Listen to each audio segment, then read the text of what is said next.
I didn't tell my wife right away, mostly because I wasn't sure if what I had found was real or just a clerical mess, but I knew I needed confirmation before Curtis tried anything bold. The next morning, I drove down to the county records office. It took a couple of hours of waiting and a $37 rush fee, but I got the original property filing from the developer. It was all there in black and white. Lots 22C through 30 weren't just part of our purchase. They had been bundled and transferred in full ownership. The HOA had no legal claim on any of it, not the roads, not the sidewalks, not even the little dog waste bins they proudly installed with association funds. I walked out of that office with more than just papers. I had a trump card, and Curtis had just given me the perfect excuse to play it. I got home and parked the Jeep even closer to the sidewalk. Just for good measure, I printed out a sign and taped it to the windshield. Private property. Unauthorized enforcement is trespassing. That evening, a white SUV rolled past slowly. I recognized the license plate. Curtis, he didn't stop. He didn't even look directly at me. But he saw the Jeep, and he definitely saw the sign. I expected an email, maybe a phone call. Instead, I woke up the next morning to a tow truck idling outside. It was around 6:45 a.m. I heard it before I saw it, the low grumble, the backup beeping. My heart jumped. I threw on a hoodie and bolted outside. There he was, some third-party contractor in a neon vest with a clipboard, walking around my Jeep, snapping photos like he was preparing for war. "Excuse me," I called out, keeping my tone level. "Can I ask what you're doing?" "HOA order. Towing unauthorized vehicle." "Do you know where you're standing?" I asked. He looked confused. "Crestwood Valley Association." "This your vehicle?" "Yes." "And this," I pointed to the driveway, the curb, the sidewalk, "is all mine? I own this entire strip of land." "You're trespassing." He squinted, probably thinking I was bluffing. "I've got an order. If you got a problem, take it up with the HOA." "Oh, I plan to," I said, holding up the property deed folder. "But if you so much as hook that Jeep, you'll be liable for damages. You want to explain to your company why you're towing off private land not governed by the HOA." He paused, eyes narrowing, as I handed him a printed parcel, map and the assessor's record. His face went pale. "I'll call it in," he muttered. Minutes later, the tow truck backed out and drove off empty. But the real drama, that hadn't even begun. The HOA wasn't backing down. They just didn't know yet that they had stepped into a storm far bigger than a Jeep in a driveway. Because now I wasn't just defending my vehicle. I was about to pull the foundation out from under the entire HOA. The morning after the tow truck retreated, I expected some sort of contact from the HOA, an email, a letter, anything. But the silence was louder than expected. Then, just before noon, a white envelope appeared wedged into my front door frame. No postage. Just a folded, typed notice. "You are required to appear at the HOA emergency meeting this Friday at 7 p.m. regarding your ongoing violations and combative behavior with HOA enforcement representatives." Violations.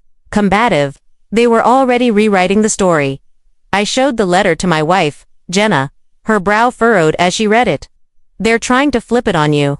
"They can try," I replied, "but they won't like where it lands." That week I prepared more than just a defense. I compiled every map, diagram, email, time-stamped photo, and legal document I had, not just to defend myself but to challenge the entire illusion of their authority over our property. By the time Friday rolled around, I had a leather folder thick with evidence and a plan. The HOA meeting was held in the community clubhouse, a beige, over-decorated room that always smelled faintly like plastic plants and lemon-scented cleaner. The board sat behind a long table at the front, flanked by a few loyal residents who usually showed up just for the cookies.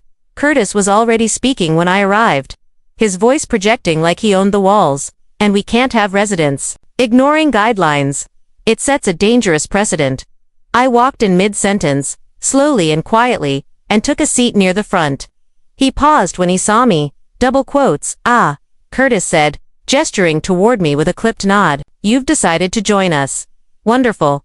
Perhaps now we can resolve this unfortunate misunderstanding civilly." I didn't respond. I waited, and let him keep talking. He read off a prepared statement about community, harmony, rules being rules, the importance of unity, his usual routine. And then came the punch. "Due to repeated violations," he said, "the HOA board is voting tonight to escalate enforcement, including property fines and potential legal recourse. A few people clapped. I stood up. I appreciate the concern, I said calmly. But there's something everyone here should see before any votes are cast. Curtis tried to cut me off, but I lifted a document high enough for the board to read. This, I said, is a certified deed from the county registrar. It states, in plain terms, that I am the sole legal owner of the land from Lot 22C through Lot 30. That includes the roads in front of my home, the sidewalks, and the entire space the HOA is claiming control over. Curtis laughed. That's absurd, he scoffed. That land belongs to the Crestwood Valley Association. I nodded. That's what I thought too until I found this. I held up the parcel map from the assessor's office, the seal stamped clearly at the bottom. The HOA's authority ends at Lot 2 to be. Everything beyond that. Never signed over. Never annexed. Never governed. I laid out copies on the table, one by one. As people leaned forward, a whisper started to ripple through the room. Someone on the board shifted in their seat. Even the woman who brought the cookies put down her plate. I don't think we should be discussing legal matters in an open forum, Curtis said quickly, his voice thinner now. This is clearly a misinterpretation. We'll review. No, I said. You'll stop. I let the silence hang for a moment. Because if you don't, I'll file an injunction. I'll bring in a property attorney, and I'll demand a full audit of every dollar spent from HOA funds on land you don't own. Now, everyone was looking at Curtis. He didn't speak, and for the first time since this started, I saw it doubt behind his eyes. The night after the meeting was strangely quiet. No angry letters. No threats. Not even the usual HOA newsletter shoved into our mailbox. But I knew Curtis well enough by Nazulans wasn't retreat. It was strategy. Saturday passed uneventfully. On Sunday, a neighbor named Glenn knocked on our door. I'd seen him before mowing his lawn obsessively and complaining about kids on bikes, but we'd never spoken. Hey, he said, looking awkward, almost embarrassed. Just wanted to say. That was something back there. At the meeting, I nodded slowly, unsure where he was going. I didn't know they didn't own that strip. None of us did. Thought it was all part of the HOA. Yeah, I said. So did I, until they came for the Jeep. He scratched his head. Well, if what you said is true, and that land isn't under HOA control, then, I think some people are gonna want answers. Real answers. And then he added something strange. Curtis said there's another vote. Closed door. Tomorrow night. I tilted my head. They're holding a second meeting. Yeah, only board members and select residents, whatever that means. I thanked him and watched him walk off. If the HOA was panicking behind closed doors, I wanted to know exactly what they were planning. Monday came, and with it, the sunset. Around 7:15 p.m., I parked a block away from the clubhouse and walked over, quietly. A line of cars was already outside, half the HOA board and a few familiar faces, including Curtis's smug SUV. I didn't try to go in. I waited. At 7:58, a black sedan pulled up. Out stepped a woman I didn't recognize, mid-50s. Suit, briefcase. Sharp. She didn't hesitate. Walked straight through the door like she owned the place. 10 minutes later, the clubhouse windows lit up with raised voices. I couldn't hear what was being said, but I could feel the energy shift. Something was unraveling. Then my phone buzzed. A message from Jenna. You might want to come back. There's a letter on the porch. Certified. I hurried home. Sure enough, a thick white envelope sat waiting. Not handwritten. Stamped with the mark of a law firm I didn't recognize. Inside was a letter addressed to me. And it wasn't a threat. It was a copy of a legal memorandum sent from the HOA's own legal counsel to the board members, referencing a third-party audit of governing parcels and land rights. Apparently, after the documents I presented, the law firm had conducted their own investigation and confirmed everything I'd said. The HOA didn't own our street. They never had. And worse for them, they'd spent over $45,000 of HOA funds, maintaining sidewalks, installing signs, trimming trees, and issuing citations on land they had no authority over. Curtis must have called in the lawyer, hoping to bury the issue quietly. But now, the residents were going to find out. Jenna looked up from the letter. They're in deep. Not just Curtis, I said. Anyone who approved budgets, sent letters, enforced violations on that strip. They could all be liable. Just then, my phone buzzed again. This time it was a different message. From Glenn. Whatever you did tonight, it's got Curtis rattled. He stormed out. The rest of the board is still sitting there. That woman liar or something, she's laying into them. I replied simply, good. They've only just started paying the price.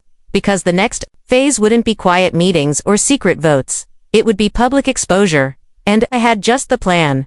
3 days after the secret meeting, I received something in the mail that almost made me laugh. A fresh HOA violation fine for $180. Citing continued presence of prohibited vehicle in public view. I held the letter up for Jenna to see. They're either bold or desperate. She scanned it, shook her head, and muttered, they didn't just ignore the lawyer, they doubled down. I'd already proven they had no legal authority on my land. Now they were attempting to enforce a fine that was not just invalid, it bordered on fraud. I'd stayed quiet long enough, so I grabbed my phone, clipped a GoPro to the inside of my jacket, and headed straight to the HOA office. If they wanted to play official, I'd bring receipts and witnesses. The office sat at the back of the clubhouse building. It looked like a dentist's waiting room with motivational posters on the wall and a fake ficus in the corner. The receptionist, a younger woman who looked uncomfortable the moment I walked in, offered a rehearsed smile. Can I help you? Yes, I said. I'm here about this fine. I handed her the notice. I'd like to speak to Curtis or the board treasurer. She hesitated. Curtis isn't available today, neither is Mr. Finley. You can email the board. I'm done with emails, I said, keeping my voice even. You guys sent a bill for a vehicle parked on my private property. You're attempting to enforce regulations on land you have no control over. She opened her mouth to respond, but I kept going. Last week, your own legal counsel verified the parcel map and land ownership records. I have those records here. I held up a folder and watched her eyes flick to the camera lens on my chest. Now she looked truly nervous. I'm not authorized to discuss any of that. I'll wait for someone who is. I sat down in the chair directly across from her and began reading aloud. Just loud enough for my camera to catch every word. According to county records and Crestwood Valley's own development agreement, HOA governance ends at Lot 22B. My home and surrounding land, including the street my Jeep is parked on, fall under Lot 22C through Lot 30, all of which were deeded to me at time of purchase. Any attempt to bill, fine, or penalize me for compliance on land the HOA does not govern is not only invalid, it's unlawful. The receptionist's hands were trembling now. She picked up the phone and whispered something. A few moments later, a side door creaked open and someone I hadn't seen before walked in. Older man, clean suit, calm face. Mr. Rowan, he said, extending a hand. My name is Michael Carter. I'm a risk advisor brought in by the board. May I speak with you privately? I agreed, but not before saying loudly to the receptionist, this entire visit is being recorded for public documentation. Inside the small office, Michael didn't waste time. Look, he said, I've reviewed the situation. You're correct. The board acted prematurely, and likely without full understanding of the land rights. That said, I believe a solution can be reached that avoids unnecessary noise. Are you offering a payoff? I asked. I'm offering a settlement. Drop the matter, waive all past fines, and we reclassify your lots as exempt. You get your privacy. The HOA keeps the peace. I leaned forward. You don't get it, Michael. This isn't just about peace. They tried to fine me, threaten me, and tow my property. They used their power like a hammer. Now that it's cracked, I'm not patching it. Time, showing people how deep the rot goes. He sighed. You really want to take this public? I smiled. Oh, I already have. By the next morning, the video was live. I didn't go with drama-heavy editing or any over-that music. Just a clear cut-down version of my HOA office visit. It opened with the moment I walked through the door and ended with that conversation. In the back room, where Mr. Carter offered a solution to keep things quiet, I blurred faces where necessary. But the message, crystal clear, that's HOA had overstepped. And they knew it. Within the first 12 hours, the video had 8,000 views. I didn't think it would blow up. By the next day, it had 60,000. Then the media calls started. A local reporter from a small station emailed me asking if I'd be willing to go on record. At first, I hesitated. I didn't want this to turn into a circus. But Jenna was the one who encouraged me. They tried to corner you privately, she said. Let them be exposed publicly. That's the only way they'll stop. So I agreed. The reporter Alina came by that afternoon with a small crew and a camera. I showed her everything. The parcel map, the deed, the fine notices, and the footage. She took it all in silently, scribbling notes and nodding as I spoke. I've covered a lot of HOA drama, she told me, but this is one of the clearest cases of abuse I've ever seen. It's like they were counting on no one checking the paperwork. They were, I said. Most people wouldn't. But they messed with the wrong guy's Jeep. We laughed. But there was weight behind it. The story aired that same evening on the 6 o'clock news under the headline, "Homeowner Challenges HOA Authority and Wins." That alone would have been enough. But what happened next? Even I couldn't predict. The segment got picked up by a popular HOA watchdog YouTube channel. That channel reposted the full timeline, called it "How One Guy Crushed an HOA with a Deed and a Camera." And suddenly my phone wouldn't stop buzzing. Within 2 days, people from other neighborhoods, towns, even other states were reaching out. Some were just congratulating me.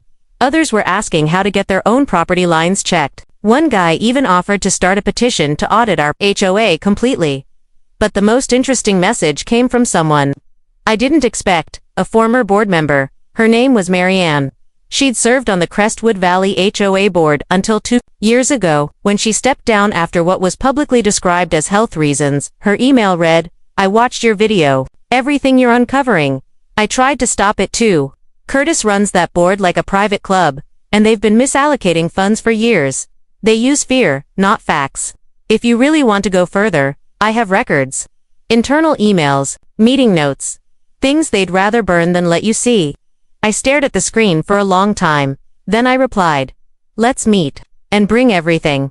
The game had changed. This wasn't just about the Jeep anymore. Not even the land. Curtis and his board weren't just incompetent, they were covering something. And if Marianne was telling the truth, I was about to peel back the second layer of this whole mess. The HOA thought this would end with a few fines and an apology. But what they didn't know was this: they hadn't just picked the wrong homeowner. They picked the wrong lie to bury. Marianne didn't want to meet at her house. "I don't trust them," she said over the phone. "They still have friends in this neighborhood. Let's meet at the coffee shop on Oak and 3rd. I agreed. When I arrived, she was already seated, tucked into the corner with a leather satchel and an old-school paper folder that looked like it had been in storage for a while. She looked nervous but resolute, like someone who had carried a weight for too long and was finally ready to drop it. "Thank you for coming," she said, offering a faint smile. "I didn't waste time. You said you had records." Marianne slid the folder across the table. "This is just the start." I opened it, and within minutes I knew this wasn't just about a few misused fines. This was a paper trail of shady backdoor dealings. Starting 3 years ago, right after Curtis was elected president of the HOA, the documents included meeting notes that had never been shared with residents, budget amendments with vague wording, like landscaping adjustment, that redirected tens of thousands of dollars, emails between Curtis and a contractor who just so happened to be his brother-in-law, discussing inflated invoices, a payment approval for a community renovation project that was never completed because it was never started. One email, from Curtis to the treasurer, was particularly bold. "If anyone asks about the sidewalk budget, remind them it's common property. No one reads parcel lines anyway. Let's just keep things simple until the next election." I looked up. "Why didn't you expose this before?" Marianne sighed. "I tried, but Curtis controls the board votes. He got 2 members elected who owe him favors, and the rest stay quiet because they're afraid of retaliation. When I raised concerns, I was voted out for health reasons." I nodded slowly. "And you saved all this?" I knew someone would come along eventually who wouldn't play their game. I just didn't expect it to be over a Jeep. I smiled. Neither did I. That night, I scanned every document and made digital backups, but I didn't release anything yet, not until I was ready to burn the whole script down. Instead, I sent a copy to the county office under my name, with a request for a financial review of the HOA's books. And I included a full list of homeowners who had been fined for violations on 9 HOA land, including myself. The response came faster than I expected. Within 48 hours, I got a call from the county oversight auditor's office. A soft-spoken man named Daryl informed me that the matter had been escalated and an investigator was being assigned. "They've been flagged," he said, "and if what you submitted holds up, this could become a civil case." I hung up and immediately called Jenna. "They're not just going to walk this back," I told her. "We're talking fines, fraud, and board members using funds like their own wallet. If it goes far enough, Curtis could be facing charges. She didn't seem surprised. He always walked around like he was untouchable. Now he's about to learn. I knew it was only a matter of time before Curtis realized the walls were closing in. But what I didn't expect was how far he would go next. Because the very next morning, a certified envelope showed up on my doorstep again. Not a bill. Not a letter. It was a legal threat signed by a private attorney. Curtis wasn't backing down. He was going for one last move. The letter from Curtis's private attorney was dressed to intimidate. Thick envelope, gold seal, dense legal jargon. Inside was a cease and desist, accusing me of libelous conduct, unlawful recording, and defamation of character. They demanded that I remove all video content related to the HOA, retract public statements, and issue an apology to the board or face a lawsuit for damages in excess of $75,000. I read it twice. Jenna read it 3 times. Then we both laughed. "This is pure bluff," she said. "Oh, it's more than bluff," I replied, setting the letter on the table. "It's panic." The entire document was carefully worded to scare someone who didn't know their rights. Problem was, I did. I hadn't posted any false information. Every clip was recorded legally, and everything stated was backed by public records, parcel, maps, and official correspondence. And as for the defamation, well, truth is an absolute defense. Still, I wasn't going to respond alone. I forwarded everything to a real attorney, a friend of mine from college, Max, who had since become a well-known civil litigation specialist. An hour later, Max called me laughing. "This is what they sent you." "Yeah," I said. "They've got nothing. No standing. No leg to stand on. I've seen HOA boards panic. But this is desperate. You want me to respond?" "Yes, but do it publicly." The next day, Max drafted a letter of his own and posted it to my community website, as well as sent copies to the HOA board and their legal team. His statement was direct. "My client, Mr. Rowan, stands by every word and every piece of evidence released to the public. Attempts to silence him with baseless legal threats are not only without merit, they further demonstrate the lack of transparency and accountability that has plagued this HOA. We welcome formal legal proceedings and will pursue counterclaims should they arise." Just like that, Curtis's little chess move collapsed. 2 board members resigned quietly that week. 1 moved out of the community entirely. The most shocking moment, though, came during the next public HOA meeting.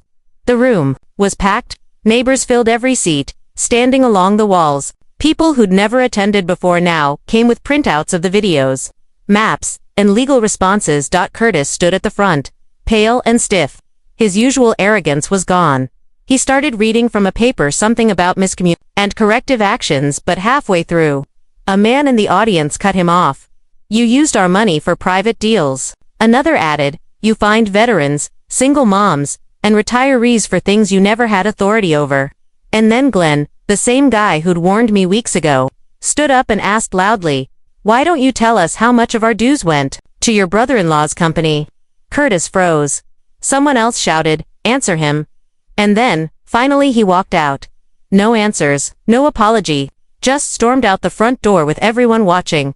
The board scrambled, tried to settle the crowd, but it was no use. The damage was done. That night, Jenna and I sat on our porch, watching the stars and sipping tea. "You think it's over?" she asked. I shook my head. "Not yet. The audit's still going." But the worst part for Curtis isn't what he's lost, it's what's about to be made public. Because in all his anger, Curtis had forgotten one critical detail: that secret settlement meeting in the back office. It had been recorded, and he had confirmed on camera that the board knew the land was outside their control. The footage hadn't been released yet, but it would be, and once it went live, there'd be no room left to hide the footage from the back room. Settlement had been sitting in a secure drive for weeks. Now it was time. I uploaded the clip and edited, showing Curtis's hired risk advisor calmly confirming that the board acted prematurely and admitted they had no authority over my land. He even referred to the parcels by number and acknowledged they'd rather keep it quiet. It went live on a Sunday morning. By Monday, it had crossed 300,000 views. But it didn't stop. There, someone shared it on a national HOA watchdog page, and that's when the snowball became an avalanche. Residents from other communities across the country began tagging news stations. Legal experts dissected the clip in real time. And people in our own neighborhood, they were livid. The audit findings came in that same week. The county released a summary, misallocation of HOA dues totaling over $112,000. Funds used for private vendor contracts without transparency, failure to disclose meeting records. Attempted enforcement of non-jurisdictional violations. It was official. The HOA had overreached, overspent, and overplayed their hand. That Friday, a special emergency meeting was held not by the board, but by the residents. We voted to dissolve the HOA leadership and initiate a complete restructuring with third-party oversight. An independent trustee was appointed to manage all accounts during the investigation. Curtis, he didn't even show up. But his name would surface again, because the files we uncovered from the HOA's storage unit changed everything. After the resignations, several locked cabinets were opened and archived. That's where we found them. 3 thick folders labeled private in bold Sharpie, stored in the back of a filing drawer.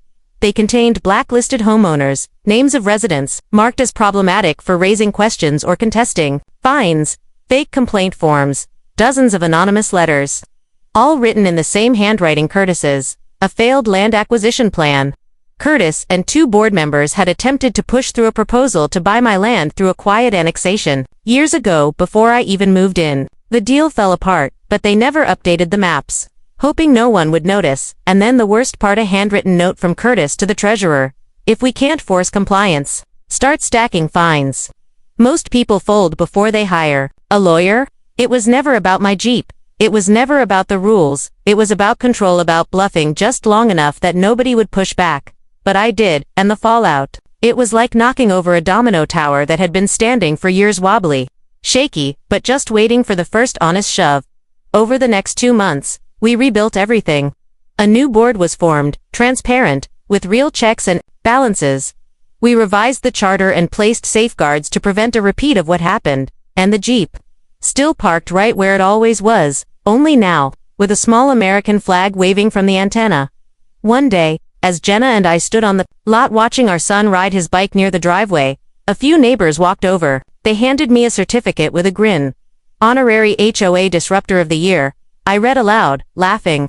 I didn't know that was a thing. They nodded. Well, it is now. I hung it in the garage, right above the Jeep. Because this wasn't just a win against an HOA. It was a reminder, don't mess with someone's land. If you don't know the ground you're standing on,